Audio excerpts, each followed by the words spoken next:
Assalamualaikum Ustaz, bolehkah baca doa dalam bahasa Indonesia saat sujud di salat wajib? Baik, di sini ada ikhtilaf dari para ulama, perbedaan-perbedaan pendapat dari para ulama, tapi umumnya jumhur itu bersepakat boleh berdoa dalam sujud jika memang doa itu pernah ditunjukkan oleh Nabi lafadznya secara langsung, maka itu boleh dilafadzkan langsung. Ya, ada banyak doa-doa yang pernah dibacakan oleh Nabi SAW dalam keadaan sujud. Ya, ada doa yang singkat hanya menyanjung Allah, Subhana Rabbil A'la. Doa yang singkat tambahan dengan pujian, Subhana Rabbil A'la wa bihamdi. Doa yang singkat pujian, kemudian menyanjung Allah plus permohonan ampunan. Subhanakallahumma bihamdika Allahumma gfirli. Ada yang minta diberikan cahaya, ada yang minta diberikan keberkahan dari Allah. Ada banyak doa. Kalau situasi Anda memang sesuai dengan doa-doa tadi, maka alangkah baiknya Anda lafadzkan itu seperti Nabi pernah mencontohkannya pada kita. Tapi ada kebutuhan-kebutuhan doa kita yang tidak sama dengan masa-masa Nabi SAW. Ya, misal, anak Anda besok mau ujian, atau Anda mau masuk ujian ikut kampus. Masa Nabi belum ada kampus. Ya, mana doa yang sesuai untuk Anda bacakan? Nabi tidak pernah lafadzkan karena kebutuhan Nabi tidak sama dengan kebutuhan Anda. Kebutuhan zaman sekarang berbeda dengan dulu yang pernah dilafadzkan.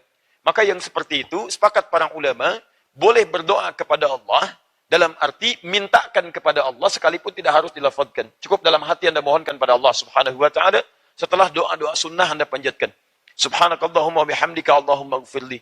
Dalam hati Anda mohonkan, ya Allah, mohon berikan kelulusan pada anak saya ya Allah. Ya Allah, mudahkan rumah tangga saya. Ya Allah, mantapkan saya dalam akad nikah besok ya Allah. Ya Allah, lancarkan lisan saya.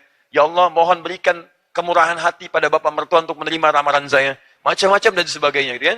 Baik, kira-kira demikianlah ya. Tidak cukup dengan amin, coba dulu ya. Baik, dari mana dalilnya? Banyak. Kita bisa ambil hadis Nabi sallallahu alaihi wasallam misalnya ketika Ibnu Abbas radhiyallahu taala anhu menyampaikan, ya, lihat inna ma aqrabul 'abdi min rabbih wa huwa sajid. Keadaan terdekat para seorang hamba dengan Rabbnya saat sujud, fa aktsarud du'a. Hadisnya sahih. Kata Nabi, perbanyak doamu saat sujud, perbanyak doa. Tapi Nabi tidak pernah merinci doa apa yang kita panjatkan.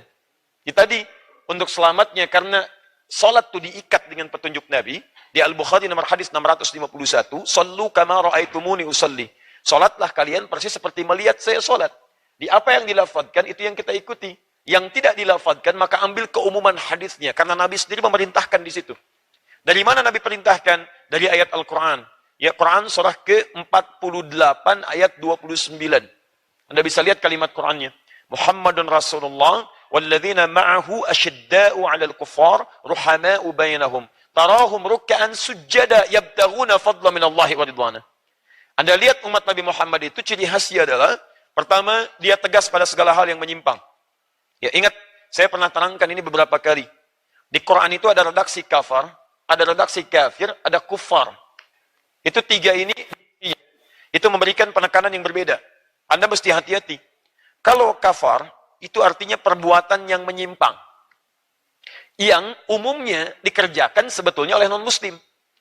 Tapi orang Islam pun yang mengaku Islam mengerjakan itu. Misal, Anda pernah melihat ada orang mengaku Islam tapi nggak mau sholat, ada? Baik, dia mengaku Muslim, KTP-nya Islam, tapi nggak mau sholat. Sekarang saya tanya pada Anda, kalau non-Muslim sholat tidak? Tidak, wajar tidak? Wajar karena tidak ada imannya. Dia tidak ada iman, dia tidak sholat. Sekarang ada orang mengaku beriman, tidak sholat. Non-Muslim tidak sholat, dia tidak sholat. Sama nggak perbuatannya? Sama, ketika perbuatannya sama, maka diambil kata serupa dengan itu menggunakan kafar. Kafar, jamaknya kafaru. Misal, contoh kedua, maaf ya, ada non-Muslim tidak beriman. Dia tidak tahu syariat zakat, dia tidak berzakat. Non-Muslim tidak berzakat, diberikan harta, cara syukurnya dengan berzakat. Dia tidak berzakat karena nggak ada imannya.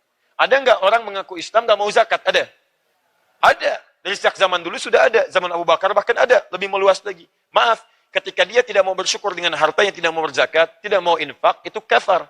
Kafar, dia tidak keluar dari Islam. Cuman perbuatannya mirip-mirip orang kafir. Dan dosanya luar biasa. Quran surah ke-14 ayat ke-7. La in syakartum la azidannakum wa la in kafartum. Kalau Anda syukur, kami tambah. Tapi kalau Anda kafar tuh, ya, kafar di situ bukan saya keluar dari Islam. Dia tetap Muslim, cuman perbuatan dia maksiatnya tingkat tinggi dikerjakan oleh orang yang tidak pernah beriman. Itu murkanya tinggi dari Allah. Kamu ini bagaimana sih? Ngaku iman tapi nggak mau sholat. Iman tapi nggak mau zakat. Bahkan ada orang yang saat diingatkan susahnya luar biasa. Quran surah kedua Al-Baqarah ayat yang ke-6. Innal ladzina kafaru, paling kanan sebelah atas. Innal ladzina kafaru sawa'un 'alaihim anzartahum am lam tunzirhum la. Ada yang susah. Bahkan ada yang telinganya kayak kena sumbatan. Quran surah ke-6 ayat 25. Wa fi adhanihim waqra. Telinganya kayak kena sumbatan, kebanyakan dengar yang haram. Awas kalau antum kebanyakan dengar maksiat, musik yang tidak jelas, ya, dengar-dengar yang tidak baik dan sebagainya, itu telinga ketutup dari yang baik-baik. Makanya kalau dengar konser cepat itu. Ya, konser di Senayan, bayar pun dikeluarkan ratusan ribu bahkan jutaan.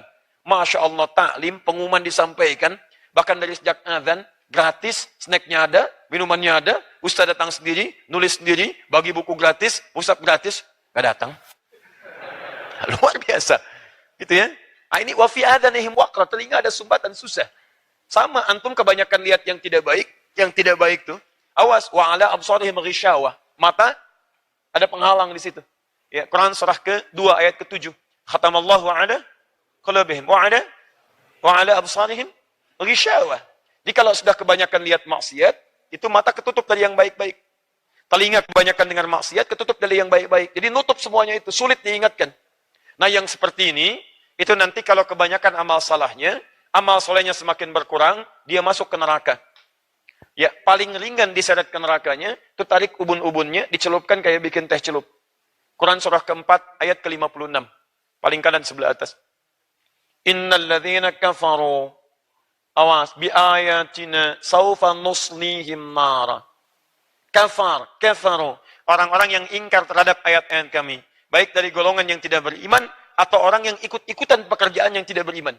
Ikutan tidak sholat, ikutan tidak bayar zakat, ikutan macam-macam. Ini levelnya baru ikutan, belum mencela yang muslimnya. Mencela sih enggak, cuman ikut-ikutan enggak ibadah. Itu paling minimal, tarik ubun-ubunnya. Nusli itu ubun-ubun ditarik. Naro kami masukkan ke neraka. Dan kalimat nusli itu bukan sekedar dimasukkan, tapi tarik ubun-ubun kayak dicelupkan. Bikin teh celup, pernah bikin? Ya, kan teh celup itu dibikinkan begini. Masuk, angkat, angkat, kan? Baik ya, digoyang-goyang dikit kan, kemudian dinaikkan lagi. Nah itu begitu. Jadi begitu dicelupkan, kullama nadijat juluduhum, begitu dicelupkan hancur semua tubuh dan kulitnya. Kenapa disebutkan kulit? Karena kulit indera perasa yang paling peka. Ya, jadi kalau hancur semua hancur tubuh. Tapi badalnahum juludan ghairaha, diangkat lagi, sembuh lagi semua. Kulitnya ditumbuhkan lagi baru. Ya, kalau nggak percaya silahkan aja nanti lihat ya. Lihat aja, lihat, jangan dirasakan, lihat nanti lihat ya. Awas, jangan ikutan, itu disampaikan untuk kita hindari, bukan dicita-citakan. Jelas ya? Jadi begitu diangkat, sembuh lagi, celupkan lagi. Itu satu harinya 1000 tahun. Fi yaumin kana miqdaru alfa sanatin mimma ta'udun. Di seharinya 1000 tahun. Sedetiknya 48 hari. Jadi kalau dicelupkan ke situ sedetik saja, rasanya 48 hari. Silahkan kalau mau coba gitu kan. Tapi kita diinfokan untuk kita hindari, bukan untuk dicita-citakan. Nah, kalau kemudian dia non-muslim, belum beriman, dan kita doakan supaya beriman pada Allah Subhanahu wa Ta'ala, kita dakwahi dengan kelembutan, kita tampilkan akhlak yang mulia, nah itu orangnya disebut dengan kafir namanya. Kafir. Makanya hati-hati menyebutkan kata kafir. Ya, kafir itu tidak beriman, non-muslim orangnya.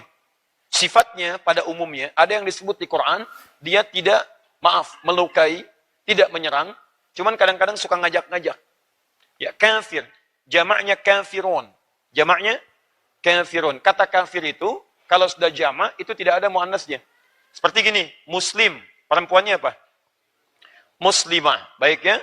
Muslim, jamaknya muslimun, perempuannya muslimat. Mukmin, jamaknya mukminun, perempuannya mukminat. Kafir, jamaknya kafirun, perempuannya nggak usah ngarang. Kafirat nggak ada, Bu.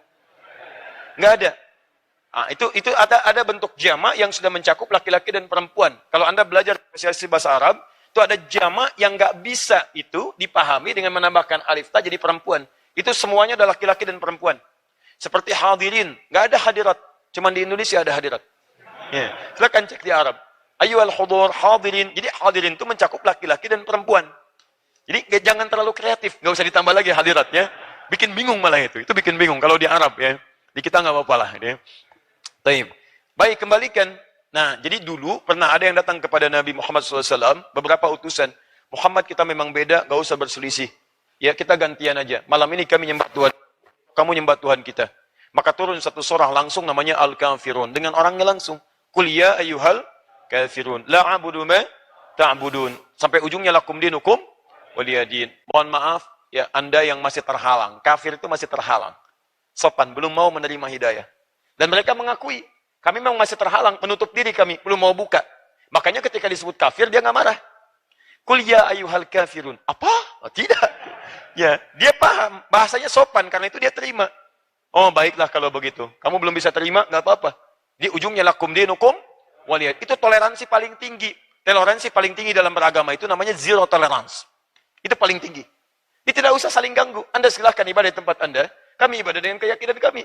Yang terjadi kalau Anda ingin bertanya, ayo kita dialog. Kami terangkan, kami dakwahi. Tapi tidak harus kemudian kita saling menghadirkan hal-hal yang tidak membangun dan bermanfaat dalam kehidupan. Silakan, itu indah sekali. Jelas ya? Tayyib. Nah, jadi kalau sekarang disebutkan ada hukum dalam fikih, pernah saya sampaikan pada Anda, kaidah dalam tafsir, kalau disebutkan kejadian, perbuatannya tidak disebutkan kapan, orangnya siapa, itu tandanya akan terjadi lagi di setiap masa dengan tokoh yang berbeda, di tempat yang tidak sama. Jadi kalau sekarang pun Anda menemukan non-muslim, ya tidak menyakiti Anda, cuman suka ngajak-ngajak. Nah, itu akan ditemukan. Karena Qur'annya sudah mengisyaratkan akan terjadi lagi di masa depan dengan tokoh yang tidak sama. Silahkan Anda cek, main-main Car Free Day. Karnya yang free, orangnya tidak. Dia begitu datang mengatakan pada Anda, Pak, tolong minta waktu sebentar. Kita harus percaya pada Tuhan begini. Anda tahan sebentar, Pak. Maaf Pak ya, Bapak terlambat. Sudah ada yang seperti Bapak. 15 abad yang lalu. Bapak ketinggalan, Bapak kemana aja? Tahukah Bapak ketika dia datang, turun surah Al-Kafirun. Maknanya begini Pak. Jadi kita saling menghormati dalam kepercayaan. Tuhan yang benar itu adalah Allah Subhanahu wa Ta'ala. Kalau Bapak ingin ikut menyembah Allah, silahkan Pak. Itu Tuhan hanya satu, Tuhannya tidak banyak, dan itu tidak dilahirkan dan tidak melahirkan. Dan Allah Subhanahu wa Ta'ala punya sifat-sifat kemuliaan yang tidak dimiliki dari Tuhan-Tuhan yang pertuhankan. Bapak yakin, silahkan Bapak ikuti. Tidak yakin, lakum dinukum waliyadin. Kita yang dakwahi dia. Ya, ini cukup ringan kalimatnya. Terakhir, kufar. Kalau kufar, itu sudah sulit. Maaf, kufar itu sudah sulit. Dia menggabungkan dua sifat. Pertama, perilaku yang menyimpang bahkan menyakiti orang Islam. Yang kedua, hati-hati, memang orangnya yang sudah berniat menyerang orang-orang Islam. Maka pada yang seperti itu berlaku kalimat Quran menggunakan kata syiddah. Asyidda'u 'alal kuffar. Pada yang seperti ini Anda mesti tegas. Jadi kalau ada perbuatan, budaya, misal, mohon maaf, perilaku-perilaku yang menyimpang dari Islam, bahkan cenderung misalnya menyerang nilai-nilai Islam dan sebagainya, Anda tinggalkan. Tegas. Apapun itu. Dan itu diatur jelas sekali di Quran. Saya beri contoh begini. Saya beri contoh, misal, kalau serangannya berupa olok-olok terhadap ayat, atau mengingkari ayat, atau mengambil ayat-ayat Quran untuk membenarkan statement yang menyimpang, maka kaidahnya selesai. Tidak perlu membuang banyak waktu untuk mencelaknya. Kaidah Quran itu sangat indah sekali. Quran surah keempat ayat 140. Misal yang sedang ramai kemarin. LGBT itu adalah fitrah yang disebutkan dalam Al-Quran. Ya, surahnya, surah An-Nur, ayat ke-30 misalnya, kan? Padahal nggak ada di ayatnya, kan? Misal, kan? Ditampilkan yang demikian. Nah, hal yang semacam itu, sebetulnya orang ini terlambat juga, Pak Bu. Terlambat sebetulnya, lambat lahir, kan? Dan lambat memberikan statement, dan terlampau ketinggalan. Persoalan LGBT, homoseksual, lesbian itu sudah tuntas dibahas sejak dulu. Sejak zaman Nabi, bahkan disampaikan pada para sahabat, diteruskan pada para tabi'in, dan ulama sudah menyelesaikan persoalan itu. Dan paling unik, Anda buka kitab-kitab tafsir. Silahkan cek. Ya, ketika membahas persoalan di ayat 31 An-Nur, yang katanya dicatut untuk menerangkan bahwa ini kecenderungan LGBT, itu kalimat ulil irbah, ghairi ulil irbah. Ya, irbah di situ diambil oleh orang-orang sekarang untuk menafsirkan dan menguatkan statement mereka. Padahal kalimatnya sudah tuntas. Silakan Anda lihat, nggak ada hubungan dengan itu. Bahkan kalimat irbah itu ditafsirkan. Ibnu Abbas menyampaikan, ini orang mughaffal, alladzi laisa lahu syahwat. Orang ini memang orang yang sudah, mohon maaf ya, terganggu keadaan dirinya, sudah nggak punya syahwat lagi. Jadi udah nggak ada syahwat, mau laki-laki mau perempuan, udah nggak ada sama sekali. Yang kedua kata Mujahid, wal ablah. Ini orang yang mohon maaf, kalimatnya memang agak tinggi, ya, agak tinggi, agak keras. Ini orang idiot. Dalam arti udah nggak punya pikiran yang normal. Ya. Yang ketiga, muhannaf, yang tidak jelas orientasi seksualnya. Di irbah itu cuma 3 pilihan. Ya, pilihan pertama, maaf, orang yang terganggu keadaan dirinya. Pilihan kedua, orang yang mohon maaf punya kecenderungan seksual yang tidak jelas. Yang ketiga, tidak punya orientasi seksual. Itu saja sebetulnya. Jadi kalau orang LGBT mengambil ayat ini untuk menguatkan pendapat mereka, memang mereka satu di antara tiga itu. Ya, kalau tidak idiot, ya orientasi seksual yang tidak jelas, dan memang sudah tidak paham dalam kehidupan. Jadi orang-orang semacam ini, maaf kalau memberikan statement-statement, kata Quran nggak perlu dicela. Ingat pesan saya, mencela yang sudah tercela itu buang-buang waktu. Ya, yang ada, kata Quran, ini poinnya. Saya mohon maaf lompatnya terlampau jauh, tapi kadang-kadang penting kita bahas yang semacam ini. Perhatikan baik-baik. وَقَدْ نَزَّلَ عَلَيْكُمْ فِي الْكِتَابِ. Telah tetap ketentuan dalam Al-Quran. أَنْ إِذَا سَمِعْتُمْ آيَاتِ اللَّهِ. Kalau Anda pernah mendengar ayat-ayat Allah, يُكْفَرُ بِهَا, diingkari, ditolak. وَيُسْتَهْزَوْ بِهَا, atau minimal diolok-olok. Dijadi bahan olok-olokan, atau diingkari, dipalingkan ayatnya. Kalimat Quran cuma satu aja, nggak banyak. فَلَا تَقْعُدُوا مَعَهُمْ. Udah, jangan sertai mereka. Sebetulnya nggak usah diviralkan. Kalau diviralkan, makin ramai dibahas. Nggak usah, sudah. Boikot aja pernyataannya. Kalau orangnya bicara, sudah nggak usah ditanggapi. Tanggapi, tinggal cantumkan ayatnya saja. Cantumkan yang baik-baiknya. Allah meminta ini, melarang ini, selesai. Nggak usah dibahas yang seperti itu. Semakin diviralkan, semakin ramai jadi perbincangan. Kalimat Quran jelas, fala taq'udu ma'ahum. Taq'udu itu jangan sertai, jangan dengar. Kalau ceramah jangan didengar. Kalau baca buku jangan dibeli. Kalau ada tayangan TV jangan dilihat. Boikot semuanya. Sudah. Kalau didukung, siapa yang dukung? Tinggalkan orang-orang itu. Kalau dia punya partai, tinggalkan partainya. Ini jelas, jelas sekali. Saya tidak berbicara masalah-masalah politik, tapi jelas. Kalau dia punya kedudukan, tinggalkan. Kalau dia punya pengaruh, tinggalkan. Dia artis, tinggalkan. Dia siapapun, tinggalkan. Sehingga ketika kita acuhkan dia, sebetulnya buat shock terapi, hatta yakhudu fi haditsin ghairi. Kata Allah, ini bukan sekedar ingin menghukum mereka, bukan. Tapi menyadarkan mereka bahwa perbuatan Anda salah. Nanti kalau mereka mau kembali, kata-katanya baik, kembali lagi jadi baik lagi, baru kemudian kita datangi lagi dalam kebaikan-kebaikan. Dengar lagi, kawan lagi. Ini sebetulnya kasih sayang Allah kepada mereka untuk berubah, itu poinnya. Indah Islam itu. Tapi kalau Anda kemudian bahas keramaiannya, Anda kemudian hadirkan lagi, jadikan simposium, innakum idzam mithluhum. Lama-lama Anda bisa simpati paling minimal. LGBT tiba-tiba menangis dan sebagainya. Ngapain? Tidak ada kerjaan gitu. Tidak ada kerjaan. Ini sudah cukup, jangan dicela, mencela yang sudah tercela, tidak ada faidah di situ. Tinggalkan itu, jangan banyak dibully, cukup antum tinggalkan, hadirkan yang baik-baik. Sekarang kita butuh upload yang baik-baik. Kalau yang upload yang baik tidak diupload, yang mulia tidak pernah ditampilkan. Nanti yang jelek-jelek banyak yang muncul. Ya, dan kita mesti evaluasi diri. Kenapa yang seperti itu diributkan lagi? Karena kitanya sendiri tidak mendalami itu. Antum silahkan cek. Coba ya, antum merenung baik-baik. Dulu kita itu nggak terlampau repot untuk berselisih satu dengan yang lainnya. Kenapa orang sekarang banyak yang rame? Masalah kudut sudah tuntas 15 abad yang lalu. Sekarang kok pada ribut lagi? Masalah bismillah sudah tuntas, sekarang pada ribut lagi. Masalah ini sudah tuntas, ribut lagi. Persoalan terbesarnya, barangkali kita sendiri itu jarang mengaji referensi diri kita. Kita sendiri jarang baca Al-Quran. Kita sendiri jarang pahami isi Quran. Kita jarang kembali kepada keterangan para ulama. Karena itu jadikan ini sebagai trigger bagi kita untuk kembali membahas nilai-nilai keislaman kita dari sumber yang benar. Dan insya Allah dengan itu ada pertanda kebaikan bagi kita semua insya Allah. Paham ya? Nah, apa hubungan dengan doa dalam sujud? Baik. Kembalikan ke ayat. Asyidda'u 'alal kufaru hama'u bainahum. Saling punya hubungan baik dengan sesama. Tarahum. Ini poinnya. Tarahum rukka'an sujjada. Kita ambil yang sujudnya. Rukka'an sujjada. Melihat ciri umat Nabi Muhammad tegas pada segala hal penyimpangan. Yang kedua, berkasih sayang dengan sesamanya. Yang ketiga, tarahum rukka'an sujjada. Anda lihat mereka rajin ibadah. Rukunya, sujudnya. Dalam sujud itu, yabtaghuna fadlan minallahi wa ridwana. Mereka memohon banyak kemuliaan dari Allah Subhanahu wa taala. Fadla plus ridwan. Jadi banyak berdoa. Ini poinnya. Jadi kalau sedang sujud, kata Quran, ayo perbanyak doa, perbanyak doa, perbanyak doa. Dan kalau sujud, saya kasih rahasia ya. Ini rahasia besar. Saya hanya berikan di antara kita saja malam ini. Ya, fokus baik-baik. Kalau Anda sedang minta dalam sujud, maka minta yang paling utama. Jangan minta yang biasa. Karena sujud itu kata Nabi, keadaan terdekat kita dengan Allah Subhanahu wa taala. Ditanggung kalau minta yang biasa. Antum kalau di akhirat mau masuk apa? Tanggung. Kenapa nggak minta surga Firdaus? Minta yang paling utama. Firdaus. Masya Allah. Bersama siapa? Ayo minta. Bersama para nabi, bersama keluarga, dan sebagainya. Minta. Antum baca Al-Quran mau jadi apa? Hafid, ganti nama aja jadi Hafid ya, Masya Allah. Taib. Antum baca Al-Quran mau jadi pengamal Quran misalnya. Taib, gak usah nanggung minta pada Allah Subhanahu Wa Taala.